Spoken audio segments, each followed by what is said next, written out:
Thanks so much, Hallie. And I'm Priyanka. I'm so excited to be here today. I was a class of 2011, 2012 teen advisor back when I was in high school. Now I live in New York City and I'm the founder and CEO of a women's health company called Evie. And really excited to be here today with an amazing group of other teen advisor alumni. Gloria, do you want to introduce yourself quickly? Sure, happy to. My name's Gloria. I was a teen advisor 2013, 2014. I currently live in New York City as well, and I work as a venture capital investor investing in ed tech companies. Passing it to Sarah. Kia ora, I'm Sarah. I live in Aotearoa, New Zealand, and I was a teen advisor in 2015 and 2016. And I was also a Girl Up regional leader for the Oceania region. Now I work as a sustainability consultant at a consulting firm. Kicking it to Lamya.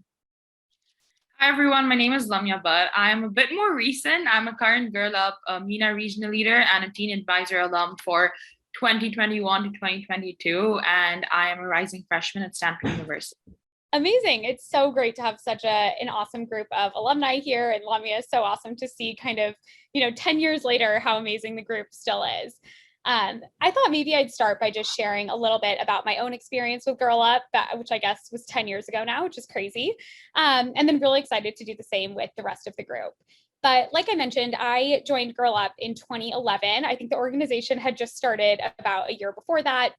And I remember hearing about an organization that was by girls, for girls, with the goal of really raising awareness and funds to help these girls around the world. And I remember being, at the time, I think I was 16, and feeling just so frustrated and confused about just how crazy and unfair the world was, right? And I think today's young women probably feel that even more intensely than I did, given, that the world is on fire right now in probably every possible way. And just feeling so much like I wanted to do something, right? How is it possible that there are girls just like me that have so little access to things that I frankly had taken for granted for so much of my life? And I remember finding out about Girl Up and being so incredibly excited that there was a platform where not only I could meet other girls who I could learn from, share experiences with, not just in my own community, but around the country and around the world, but then also be able to directly impact so many girls in, the hardest to reach areas that needed access to these most basic fundamental rights. And, in addition to growing our ability to raise money and funds and help these women around the world. And I was so lucky to actually visit one of our programs on the ground in India, probably 5 or 6 years ago now, and really see the incredible impact that Girl Up has on the ground. I always say that I think that one of the most incredible parts of Girl Up is actually what it does not just for girls around the world, but for also, people like us who are here on the phone today. I think Girl Up was probably the first organization that gave me a platform to share my voice, that told me that I had something to say on a stage or that my opinion mattered. They taught me how to publicly speak, which now is a huge part of my job when I think about being a CEO.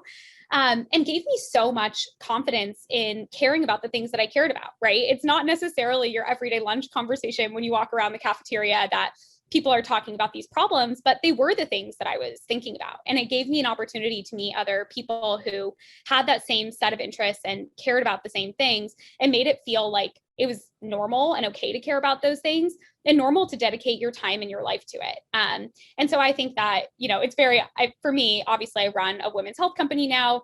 I think that, the thread of Girl Up has never left me 10 years later. I was in Girl Up in high school. I ran Stanford Women in Business when I was at Stanford, which was essentially Girl Up in college.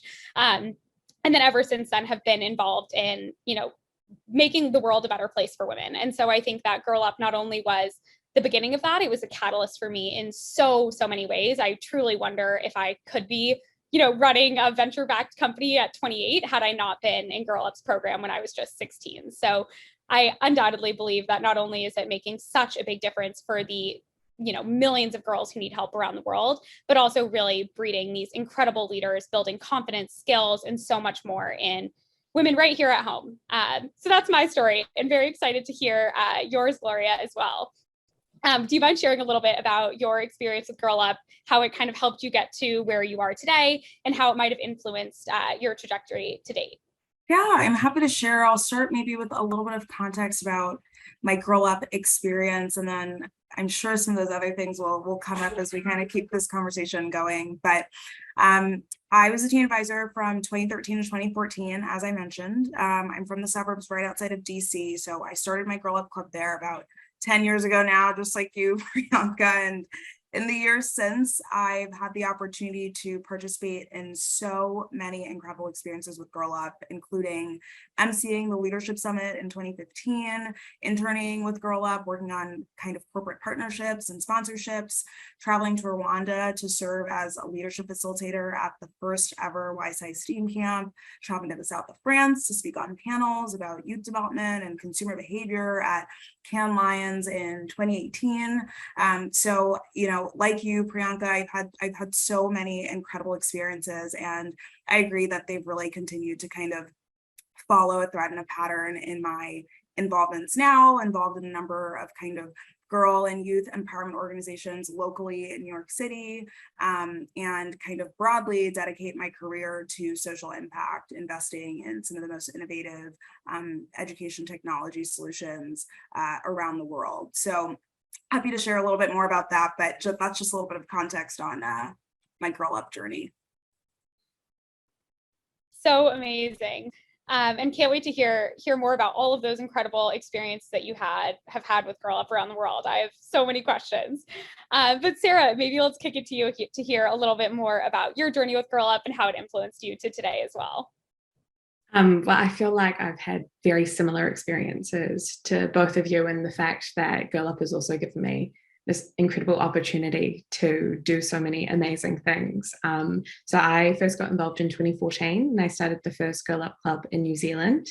And from there, I was a teen advisor in 2015, 2016. And what I realized when I look back on my Girl Up journey is, coming into Girl Up, I was actually very sheltered. New Zealand is a country with, I think we now have 5 million people in the country, and everyone kind of knows everyone. But what that means is that the country is just small, and getting involved in Girl Up engaged me with the rest of the world in a way that I could have never imagined. Kind of looking back, I realized when I went to the DC Leadership Summit for the first time, I was like properly engaging with people who had very different life experiences to me. And that was so eye-opening. And in the rest of my life, it's given me so much empathy and so much understanding for people in different positions, because I was able to have these conversations, and not only with the girls in America that I met at the leadership summits, but also just learning about girls in developing countries, their experiences. And I see that now in my career, that I'm able to have a career in consulting, which you need the empathy and you need understanding, and also you need to be engaged with the world.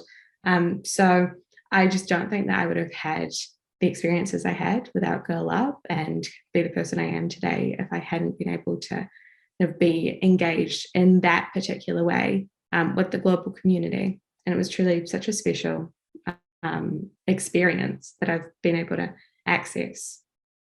Totally. I could not agree more with everything you said. Lamya, you want to share your story? So I am originally Pakistani, born and raised in Dubai, UAE. So for me, these two parts of my identity played a very big role in how I saw the world around me and what I felt about, issues that were very, true to the intersections of my identity. And I always had this opinion, I always had this voice, but I did not know how to channel it or where to take it, what to do with it, and, how to make an actual impact. So when 2020 happened, that's when I got involved, when COVID hit, and I read an article about how domestic violence cases were rising, both in my home country of Pakistan, but also in the MENA region. I knew there was something I needed to do. And the beauty of the virtual world, or I guess one upside, was that, it really allowed us to access opportunities. And I got to know about Girl Up because of a friend that I had in India. So it's a crazy, connection in terms of how girls from all over the world are meeting. And even now, I'm sitting in a completely different country and you all are in different countries, and we're able to connect about common belief systems. So I joined Girl Up as a club president, and then I moved on as a MENA regional leader, teen advisor, and our teen advisor group was one of like the most international groups. So I was able to speak to girls from South Korea, from Ghana, from all these different parts of the world, and I've just enjoyed my experience so much, because now I look back and I know it's only been 2 years, but it's equipped me with so much understanding of how I want to tackle the things I'm passionate about. So that's what I've really enjoyed and really benefited from the most. Yeah, that is so amazing. And it's so incredible to hear all the things that you've done and just the ways that Girl Up continues to do the incredible work that it did for me, I guess now over 10 years ago, which is crazy. I guess maybe what would be fun to talk about, and it's funny, Lamya, maybe we can start with you because you are the closest to being 16. But thinking about you when you were 16, which was, I think, pre-Girl Up for all of us, to now, kind of, how do you feel like you're most different today? And potentially, how do you think Girl Up played a role in that? And Lamya, do you want to start? Yeah. So like I said before, I really did not know how to use this voice that I had. I knew I had it and I loved advocating for what I believed in, but I didn't know how to get, the impact across or the word across. So when I joined Girl Up, became regional leader, teen advisor, or just a club president, you get these opportunities where you're able to truly understand how is it that I want to make an impact, whether it's speaking at conferences or whether it's getting involved in research and trying to, come up with like right now, we're coming up with an action plan for how climate change and the identity of a girl intersect. So how are those issues more intersectional? And I now have the tools that I need to be able to address these issues. And I think since it's more recent, I'm just so excited for how it transforms into what I want to do at university. Going into this before, I didn't know that I wanted to pursue, international relations or do a minor in human rights. And these are things that I'm now looking at. So it's definitely shaping how I'm approaching what I want to do in the future as well. Amazing. Sarah, you want to go next and just a little bit about how pre-Girl Up 16 to now, and then if there's anything specifically where you feel like those experiences shaped your today's goals and ambitions. Yeah, so I definitely feel like I'm a lot more confident in myself and in what I want to achieve. And that is because Girl Up put me in so many positions where I was able to learn and grow. I was able to kind of lead something on stage at one of the leadership summits. And that was such an amazing opportunity to put myself out there and go, okay, I can do this. I can stand up in front of people and share my voice. Being involved in the Dream Big Princess project that Girl Up did with Disney and learning to be a storyteller. Before that experience, I never would have had the confidence to say that that is a skill that I possess. But being put in that position, it was something like, oh my goodness, I can rise to the occasion. And that confidence has given me so much when entering the workforce, because now I've recently had an opportunity arise and knowing, okay, I do believe that I can grow to fit this role. I do believe that I'm the right person for that, has given me the confidence to go for it. And that is just so special because I can see myself at 16 being really hesitant to put myself forward for things, being really hesitant to put my hand up and say, yes, that is something that I want. And I believe that I can learn enough in that position to be the best person for that role. Don't think I would have been able to do that prior to Girl Up. So I'm really grateful for all of those opportunities to show me that I can be the best person that I can be. Yeah. Oh, I feel emotional. I could not agree with you more. I feel so similarly. It's like someone takes a bet on you, right? Someone picks you out of a crowd and says, I believe you can do this. And the amount that does for our confidence, our ability to actually step up to the plate and do that. And it's just been so cool to see Girl Up scale doing that for 10 people to 100 people to 1,000 people, and now, hundreds of thousands of girls around the world. And I think there are probably hundreds of thousands of women who could tell the same stories that we're telling today. But Gloria, do you want to tell us a little bit about, from your perspective, how you feel different today and how potentially Girl Up influenced your goals and ambitions? Sure. From 10 years ago. Geez. Oh man, very different from 16 years old. I've always been pretty energetic and passionate, but I think through Girl Up, I really learned, kind of like Lamya was saying, how to channel that energy and passion in a focused and kind of more productive way, which ultimately leads to a lot more impact. I also credit Girl Up often, like as recently as last week, as my main leadership training. It's the organization that taught me how to speak out about things that I saw that weren't quite right, and kind of how to take an active role in bringing about the sort of change that I wanted to see. It really taught me how to not be a bystander. And I think that that's something that I've carried with me since becoming a teen advisor and kind of all the years since. And it's something that, I mean, I've gotten this feedback at every job that I've had, this idea that when I see something that needs to be fixed or needs to be addressed, I take an active role in addressing it and trying to make it better. And I think that that's something that I really learned how to do with Girl Up. So I'm really grateful for that. I think the experiences also helped me understand this thread and relationship between a lot of social justice issues that I cared about.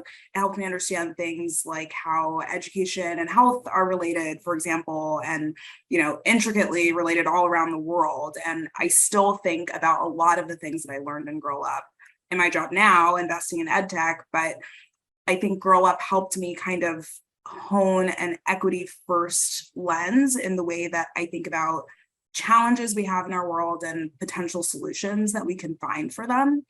So that's been a really, really enriching experience that I think has carried me in the jobs that I've had now and in my personal life as well. Totally. That's amazing. And I guess I'll round that out by just saying, I think that Girl Up showed me that there was a way to make a career out of a passion. And I think I always felt so passionate about equity for girls and women around the world.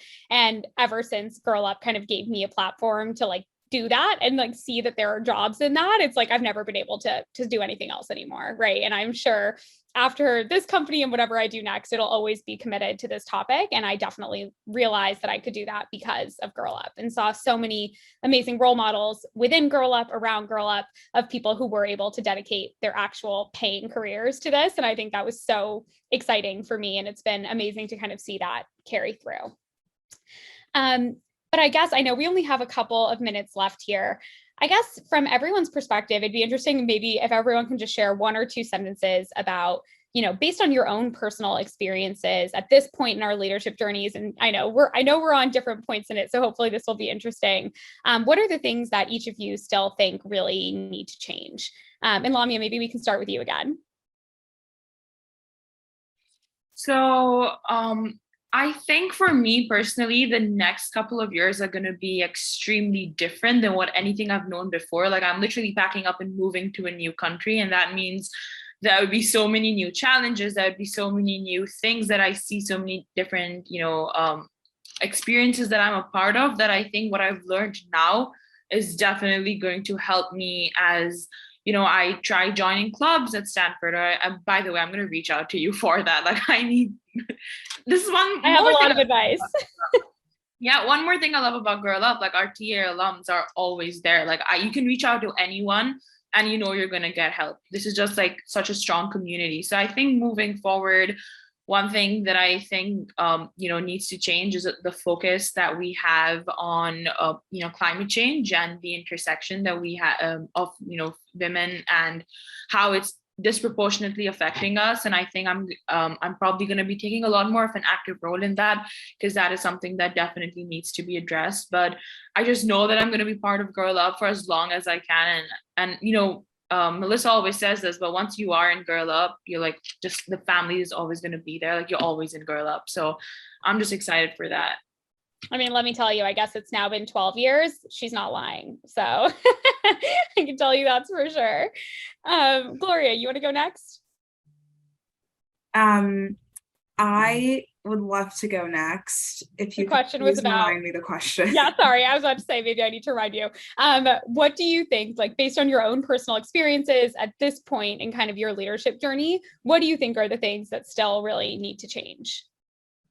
Yeah, I think, our generation is obviously seeing something really different than our parents' generation, right? And so we're seeing maternity leave and the generation before us kind of didn't see that, right? But I think particularly for me and my lens is really specific to being a woman who works in a very male dominated field. I would love to kind of just continue to see women in leadership in that space in particular. And I think, underrepresented women of color in particular. And so kind of thinking about the intersectionality of so many of our experiences and the ways in which they all inform our lived experiences. I think that's something that would be really different if I could think of, a wish list for my daughters, the kind of workforce that they enter. I'd love for them to not be the onlys in the rooms that they're in. Could not agree more. Sarah, you want to round us out? Yeah, so don't know if this is specific to my leadership journey, but I've been thinking about it a lot, having entered the workforce recently, is that I still think that safety for women at work is a really important issue. There can be as many trainings as you want, but I do believe that the culture in corporate environments still protects people who shouldn't be in those corporate environments. People who have done things in the past at different companies and then been transferred over and it's all very hush-hush, or people who are high up and they don't want to kind of have a ripple effect if they kind of speak out about this one person. So Gloria, you were speaking earlier about being like a good bystander. In fact, that Girl Up has taught you to kind of intervene when you see things. And in my leadership journey, I've learned that from Girl Up, and I hope to do that more whenever I see it, and step in and be that person who affects change from the bottom up. Because from what I'm seeing so far is that it's not necessarily always coming from top down. Totally. And that's, yeah, and what that creates is a culture that squeezes women out of the workforce early on, especially at big corporate firms. And that's really sad to see, because it means that we won't be seeing women at the top because they're being pushed out early into their careers. So that's, if we're talking about what a wish list for our potential future daughters, I'd like to see workforces that are safe. But I mean, this is an issue that's been around for hundreds and hundreds of years. But so, this is what we're going to change. Exactly. And if we keep teaching, I mean, I see myself as a really great force. I mean, maybe it's bragging a little bit, but a great force in my workplace, because I'm not afraid to step in, and I would love to see other young women in my position given the confidence and given the training to be unafraid to be those disruptors. Totally. And I will end by saying, what I think still needs to change is that I think way more young women need access to programs like Girl Up. I think it clearly, undoubtedly changed all of our lives. And you can only imagine if every young woman in this country and every country around the world had the tools and experiences and trainings that we did, because I think we can all agree that we would live in a much, much better world if that was the case. So anyone who has the chance to help expand access to this, I cannot tell you enough how much it changed my life, all of our lives, and the now hundreds of thousands of girls that have been a part of it. So with that, thank you all so much for being here, Gloria, Lamya, and Sarah. It was so great to meet and see those of you who I knew before. And Hallie, I will pass it back to you. Thanks again.